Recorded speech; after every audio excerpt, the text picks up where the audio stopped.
Ladies and gentlemen of the jury, it's Evan and Tiki on this Monday afternoon. The red-hot grimacing Mets, the suddenly ice-cold Yankees, and you at 888-808-1019.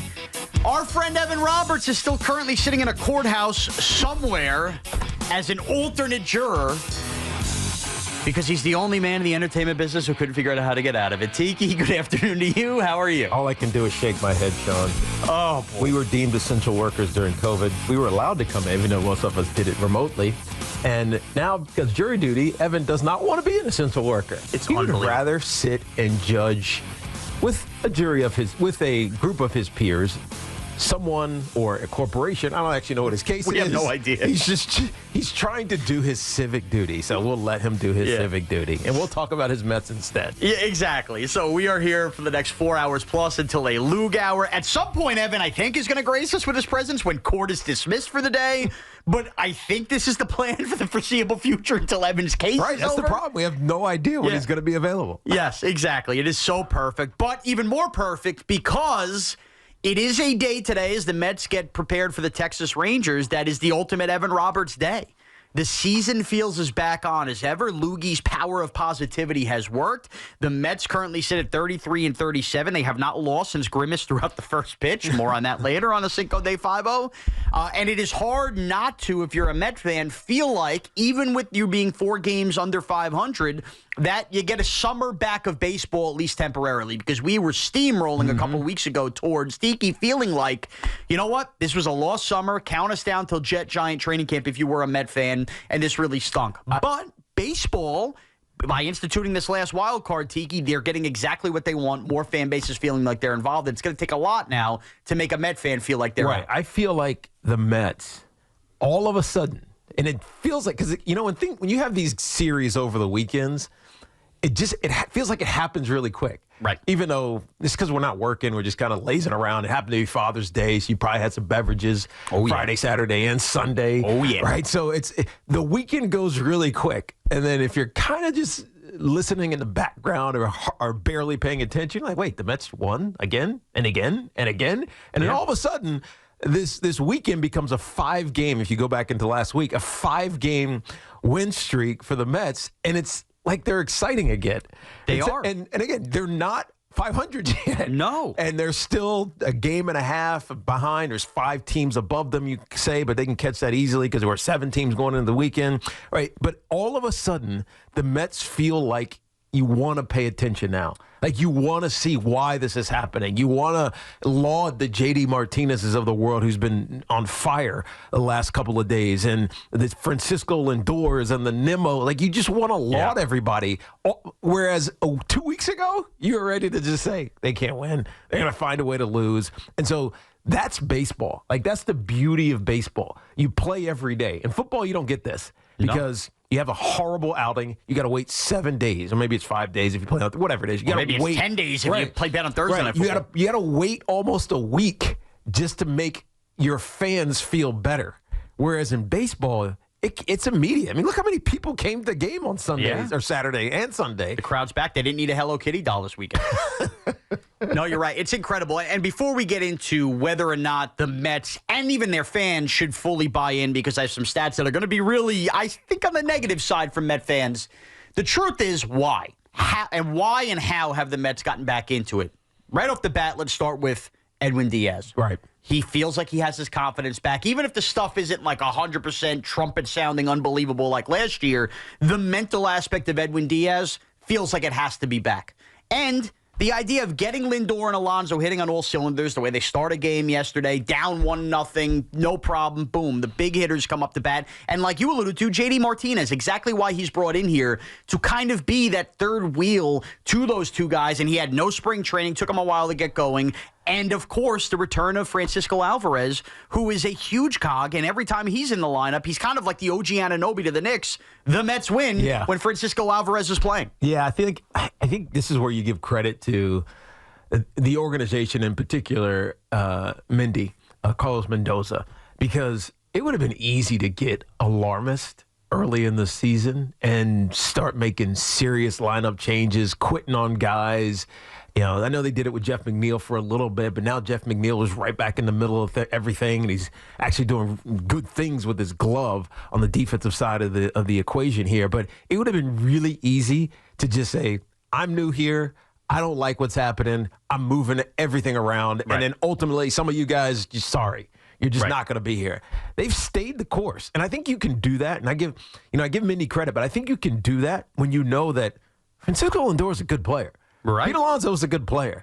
Jeff McNeil's a good player. Brandon Nimmo's a good player. Like all these guys we know are good players. They've been playing down to the mean, and so or below the mean actually. And so I think that you give credit where credit is due, but it's kind of like it's about time. It's about damn time that you started playing like you're supposed to be playing, and it makes them exciting all of a sudden. Because for 2 weeks we wanted to give up on them. You just wanted to say, how could you not? Let's just give us a reason not to talk about you. Now all of a sudden you can't help but talk about them. And if this was 5 years ago, Tiki, you know what we would have done? We would have definitely given up on the Mets because the rules of baseball and the playoff picture was completely different. Right. And They'd be done already. It'd be done. And this is exactly what Major League Baseball envisioned and had in mind when, let's face it, there was a bit of a TV grab. More teams mean more playoff games, and clearly that's more money in the owners' pockets. But also, baseball has become, and you know this from doing national radio like I did before we came over here, right? It's such a regionalized sport. It is not a sport that you focus on a national level. It's about market to market. And the more markets that get eliminated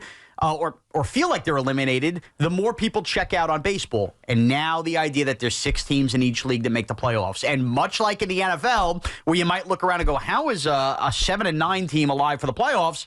Well, that's the version of what you're getting with the Mets, and they shouldn't apologize to anybody for that. Baseball's rules in the new playoff picture allowed the Mets to survive what was an terribly ugly start, the long IL stint for Francisco Alvarez, and now they're back. But to be fully back, Tiki, the Met fan will lean on at 888-808-1019 the past couple of years having examples of surprise teams go to the playoffs and then, dare I say, make playoff runs. Yes. What are the 2 teams we always hear about? Last year's Diamondbacks and the 2022 Phillies.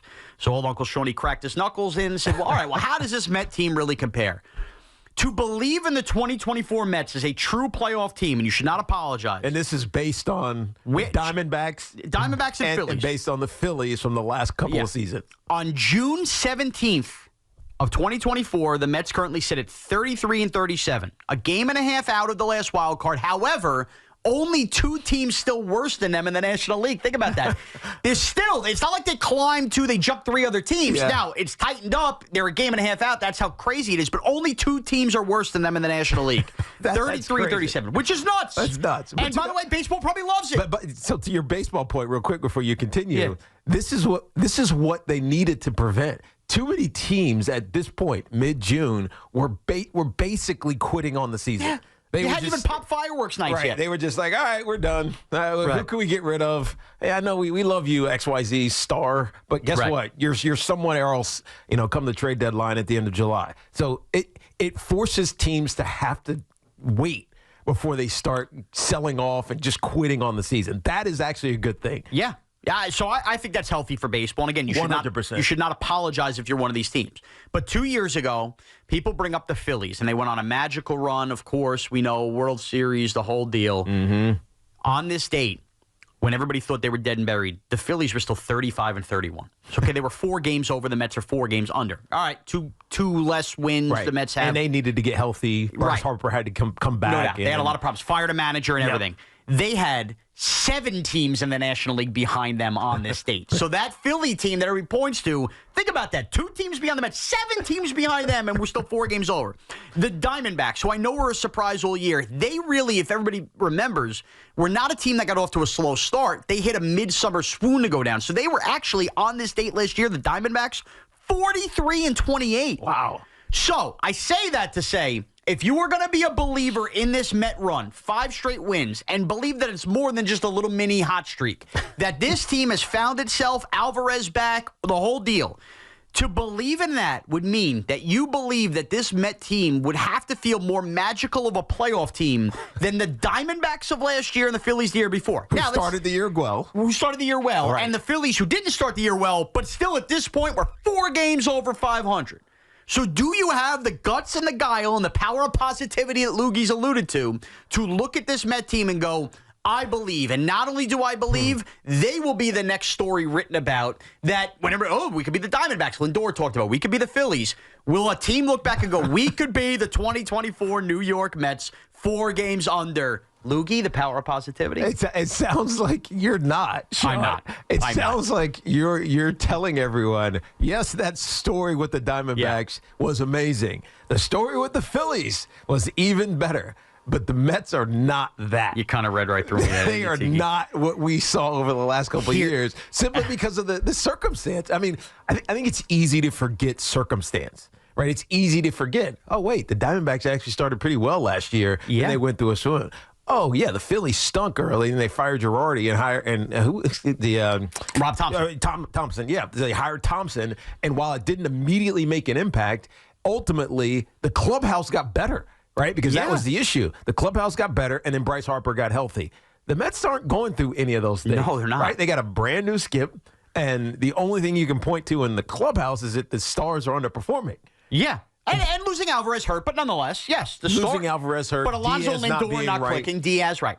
So, I mean, essentially you're saying those great stories that happened the last couple of years, teams pushing and getting to the World Series, the Mets aren't even close to that. I don't want to be the one. And if they do it, it's got to be even more epic than the Phillies and the Diamondbacks. Exactly, and that's why I can't wrap my head around it. Believe me, I don't. This is a day that all Met fans should be pumping their chest, thumped up that the season is back. And again, they owe nobody an apology for the way the baseball playoff system is structured. However, sometimes 5-game winning streaks in a baseball 162 game season are just that. They're 5-game win streaks. And then to the idea that the Mets are going to have to continue to play over there, and think about how many games they got to win in a row just to get back to 500 before we're figuring that out. Another 4 in a row just to get there. That would be 9. And then hold that water. Truthfully, I believe, and I look around, this is the most fun part of the Mets season you will see all year. And I think starting with Texas tonight and next week the Yankees in between Chicago. Look, if they I don't want to say they sweep the Texas Rangers, but if they win the series, then you have to start buying into this team is now just better than it was. What are the real Mets? 2 weeks ago. Will it be that team or the team 4 weeks ago? Right. And so I just believe that the optimism, they're fun to watch. They're fun to pay attention to now. By the way, they were always fun to watch in a kind of morbid way. Because you knew they would get a lead. You knew they'd be up by 3 or 2 or whatever the situation was. They were, dare I say, the Rory McIlroy of baseball. Exactly what Rory McIlroy. Hey, man, you're going to get close to winning this thing? Right. And then you're just going to do whatever all over yourself. So I feel like this Mets team has always been interesting, but now they're interesting for fun reasons because they're winning. And J.D. Martinez is raking, and he's clutch. And Pete Alonso, even though he was hitless for, 5 games or whatever it was, or maybe he had 1 hit in 5 games, he came up big yesterday as well. So this team is just fun and interesting, but not believable all the time. So back in the day when I was younger and I used to listen to WFAN Tiki, we would always get the mic in the middle that would read the missive statement that George Steinbrenner would issue after either big or lousy Yankee moments. And I feel like that's that moment for Loogie right now. He has been the first one on the Met train, even more than Evan Roberts on the positivity. I think we need the official off a 3-game sweep of the Padres missive statement from Loogie before we get to the calls at 888-808-1019. Before I make my statement, Sean, your little notes there on the Diamondbacks, on the Phillies, you wasted paper and ink. And frankly, I'm holding you in contempt. That has nothing to do with the Mets situation right now. What matters is this, and my fellow Met fans, the power of positivity ever since I've been banging the drum, telling you to be positive, telling you not to be toxic, telling you to be not negative. And even though Evan accused me of being on Steve Cohen's payroll, by the way, wish I was, but I'm not because I could use a little couple extra bucks in my pocket. I'm not on the payroll. I just woke up one day and decided, you know what? It's time to be positive. It's not time to be negative. This franchise has too much negativity around it. You sweep the Nationals. You split with the Phillies. You lose 1 game to the Marlins, and everybody wants to start getting negative again. I said it was a minor setback. You win 2 against the Marlins. You take the series. Just some jet lag. Little jet lag. Yeah, maybe they didn't get a nap on the flight. And then you sweep the Padres, and everything is coming together. The power of positivity, the team meeting, Alvarez coming back, Grimace, all those things. J.D. Martinez eating up. Things are positive. Things are looking up for the Mets. What are they, 2 back now from a wild card spot? Win series, game and a half. Win those series. Keep the train moving. Everything is positive vibes all around. Well, there's your statement, Met fans. 888-808-1019. Philip is in Jamaica, Queens. Philip, you're on Evan and Tiki. What's up? Hello, thank you for taking my phone call. And Tiki, you deserve to be in the Hall of Fame, and that'll be a great day in football. But I want to talk about. Amen. I want to talk about the Mets, and I want to talk about. Have you noticed the Mets gotten this hot streak, and they were missing a player, and I don't think people realize how important this player. That's Francisco Alvarez. Oh, of course. He's a catcher. He controls the pitching staff. And my question is, how much of an impact do you think Francisco Alvarez has on the Mets? I think.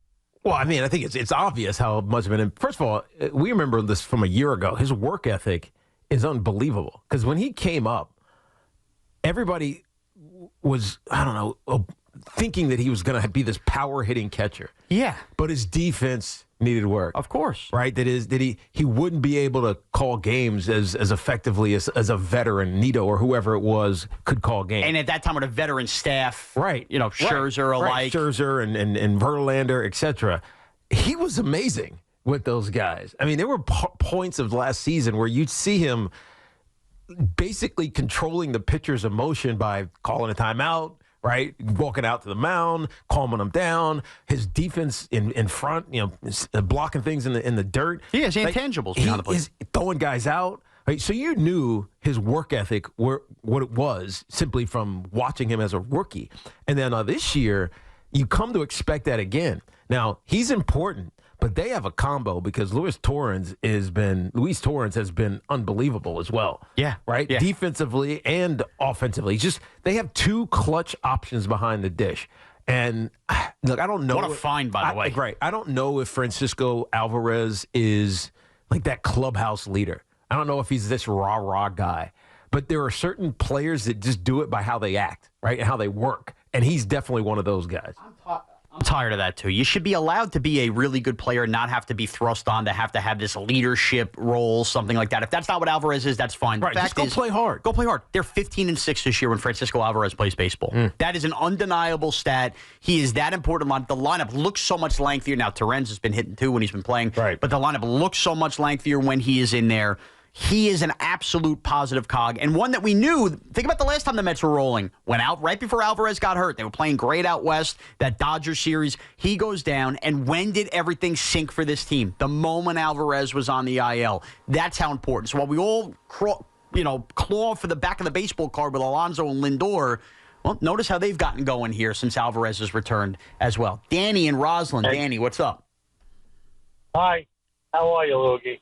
Oh, this is Sean. I'm listening to you, and the positivity is a great thing. I'm looking at the standings, and listen, I mean, the Mets, all they got to do is get even with some of those teams, and they'll outplay them probably over the next 90 games in order to get that third wild card, which I can't stand, by the way, the third wild card. To me, seeing the Diamondbacks in the World Series last year, losing to a team that wasn't even that good either. Yeah. I couldn't tolerate it. Well, Danny, will you tolerate it if it's the Mets that somehow ended up in the World Series this year? Well, here's the embarrassing part of it, vis-a-vis the Mets. When you think about it, why is there third? What is the reason behind the third wild card? Money. It's partly money, but No, let's be more specific. Go ahead. Let's say that it was to create interest for teams who had no chance from the beginning of the year at seeing a playoff spot. And it keeps the fans engaged, and obviously that really right. But you make the playoffs, anything can happen, though. Right? 1 second, Logan. 1 second. That's Tiki. Do you think definitely. they have the Mets? Do the Mets fall into that category of teams with their highest payroll in the game and in a big market? Yeah. That they have to. This is what they're looking for. This is their goal. Oh! I see what you're saying. No, I get what you're saying. No, I got you. The Mets were not what they were looking at when they said, "Let's get a third wild card." Yeah, the Mets are not the example that Major League Baseball wanted when they instituted the third wild card. That is a team that doesn't have the payroll. Royals. The team that maybe doesn't have the good enough cachet of players to be in the postseason. You know what? We're just going to throw you a little bone. Right. You're going to get some playoff revenue. Yeah. You're gonna get some make good on not having a salary cap in the sport. You're gonna have some more excitement from the fan base because you're in, quote unquote, in the postseason. The Mets aren't that. The Mets are supposed to be in the postseason because they spend $300 million a year, and their luxury, tax is massive. They should be in the playoffs because they should be in the playoffs. So I hear what he's saying, but dude, as a Met, you got to just take what you can get right now. Right? You put yourself in a hole. You dug a huge one, and now you're slowly trying to climb out of it. Take it, even if it's not what Major League Baseball intended when they put the extra wild card team in. Will the Mets make a run, or is this the best baseball we will see of the Mets all year? We'll continue to take your calls at 888-808-1019.